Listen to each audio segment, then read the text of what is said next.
Het jy geweet jy kan elke maand dollars verdien? Weekliks, daagliks.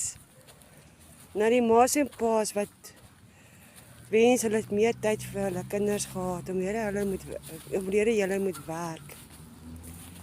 Weet, dink iets so daaraan, as jy net 2 ure 'n dag hoef te werk, 15 minute hier, 20 minute daar. En jy het tyd om met jou kinders by die parkie te speel.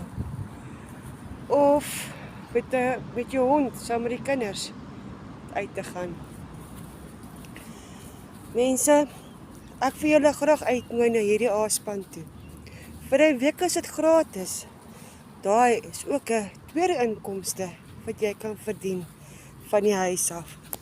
Terwyl jy met jou kinders speel by die parkie of iewers heen gaan, het jy 'n outomatiese stelsel wat vir jou kan werk. Wat ook vir jou werk. Kom en vir my wys en ek sal vir jou wys hoe jy kan in dollars verdien in Suid-Afrika. My naam is Teresa en ek doen dit. En ek kan jou wys wat baie mense daar buite, oor die 8000 mense, dit doen in Suid-Afrika en reg oor die wêreld. Julle moet 'n lekker dag verder hê.